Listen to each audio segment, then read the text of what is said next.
Good morning, everybody. It's time for your coffee break. As I posted earlier, today's reading will be from Reconstructing Roman. This was a first attempt at a cover. The cover I came out with is posted on the page, and I will post links later that you can pick this up on sale or whenever you would like. Roman is from a very abusive background, and Kaia is from a very loving background, and the two are having a real difficult time really connecting right. This is not the very beginning. You'll have to buy the book to get the beginning, but this is an interesting point where he tries to dissuade her from becoming friendly in any sense of the word. So let's get started. Roman nodded and continued down the aisle. He opened the door for Kaia, then followed her outside. He didn't trust himself to say anything, so he unlocked the truck without a word. While she climbed in the cab, he arranged the supplies in the back of the truck. Unable to stall any longer, he slid behind the wheel and put the key in the ignition. Out of the corner of his eye, he saw Kaia staring straight ahead.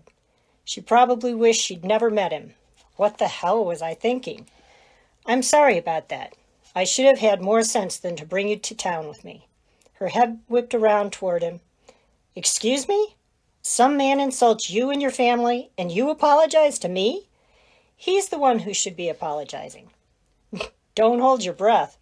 The Brookses don't apologize to anyone. They pretty much own the town. I wasn't talking about me. I meant he should apologize to you. Roman forced himself to keep looking out the windshield. It wouldn't do any good to look at her and see the sincerity he could hear. She was from a different world. She didn't understand small-town dynamics. Despite the red-hot anger coursing through his veins, he forced himself to speak calmly, not emotionally. Emotions caused problems for him. Facts were much easier to deal with, so he tried to explain. Nothing to apologize for, except maybe bad timing. He called you trash and your brother. Well, you're right. He should apologize to Adam. Roman could feel her staring at him. He couldn't resist a glance. Mistake. Her face glowed, but he couldn't tell if the cause was shock, anger, or frustration. He did know it was a very tempting shade of pink. That added to the beauty of her pale eyes. Then he watched the shock wear off and righteous indignation take its place. Damn, she is... No one deserves to be called trash. I can't believe you would let him get away with that. Too good for me. Knowing she would never understand that fact, he focused on the discussion. Mr. Grind didn't deserve what would have happened if I had called Brooks on his comments. At the moment, I don't need to draw any more attention to myself or Adam from the sheriff. Yes, what was that about? Wait, first, please tell me the funeral you mentioned when we met at the cemetery wasn't for your parents. Roman didn't want to discuss it with her. He didn't want her feeling sorry for him because his parents had just died. He died in his parents' eyes 16 years ago. None of that mattered to him, but it would to her. He knew a soft heart when he saw one. Still, she deserved to know whom she was allowing to work on her property. We buried our parents this morning. Her soft, delicate, and warm hand touched his forearm. Roman stared at it. The small gesture of comfort so foreign to him he almost lifted it off. Instead, he met her gaze. I'm so sorry. If I had known, I would never have called in with my petty problems. Thank you, God, for the excuses to gloss over her concern. Roman patted her hand, then tipped his head a little. Your problems were not petty, but they were a welcome distraction and reason to escape a place I do not like to be. Unfortunately, while I was at your house, the sheriff went to Adam's and started asking questions that upset him. He doesn't need anything or anyone upsetting him right now. He's been through enough this week, so I told the sheriff I could talk to him at his office. I think you've both been through enough. Why would the sheriff choose today to bring up questions that would upset your brother? Besides it being the day you buried them, I would think he'd have asked you everything he needed to closer to their deaths. Roman shrugged. He did, but he wasn't the sheriff when I used to live here. He didn't know me as well as other people here do. My guess is someone put a bug in his ear. He's just doing his job. I'm assuming your parents' deaths are under investigation? He nodded. And the bug someone put in his ear said you're responsible? That's better than his first suspect, he said. When he glanced at her, she sat there with a raised eyebrow. Adam, why would the sheriff think either of you would harm your parents? Roman took a deep breath and released it. She was like a dog with a bone. He'd have to give her the quick and dirty version. The night before they were murdered, Adam and my father had a knockdown, drag-out fight that ended in, among other things, a broken arm for my brother. How old is your brother? 23, and he's no weakling, but he was no match for our father. Look at me and you'll understand. Adam comes up to my shoulder. Our father was only slightly shorter than I am. I was bigger and meaner than Adam is now before I left, and I was 15.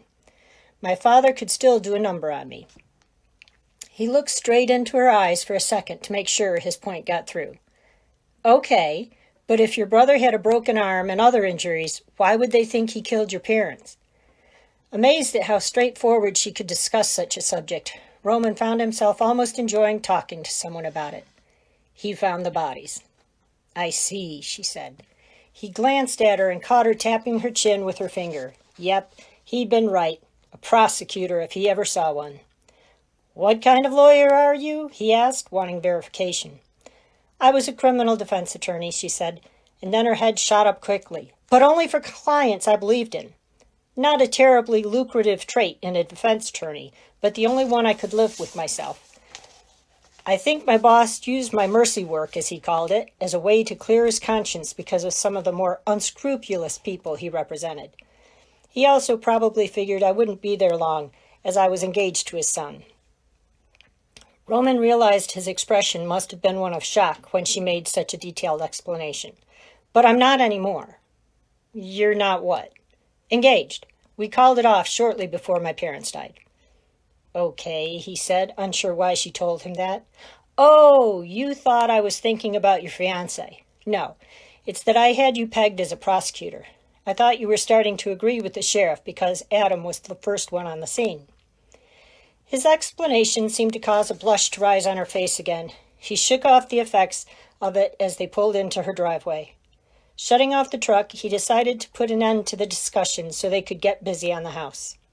To put your mind at ease, Adam did not kill our parents. Our father was a mean bastard, but he never raised a hand to Adam or my mother until the night before our parents were killed. That has me confused, but it's not important right now. Back to Adam's innocence. He went back to the house to try to talk Mom into leaving. If he had called me, I would have told him not to waste his time. But anyway. He walked in and found Mom bleeding on the floor in the dining room. Her throat had been cut. When the police arrived, they found our father in the bedroom. I don't think Adam even saw him. He called the sheriff's office after finding our mother.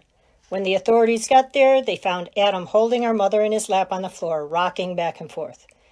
A short time later, Miss Hattie called me in Colorado Springs, and I broke a few speed limits getting here. So, now you know. Roman got out of the truck and started pulling supplies from the back. He felt somewhat relieved for getting through the story without punching anything. Just thinking about it all usually had him plowing his hand into the nearest solid object. Now he could look forward to losing himself in physical labor. It had long been his favorite way of ignoring the uglier parts of his life. When Kaia's pretty face appeared at the other side of the truck, all thoughts of ugly disappeared, until she spoke. I know why Adam isn't, and probably never was, a serious suspect. What I want to know is why someone told the sheriff you should be. For just a moment, Roman thought of ignoring her.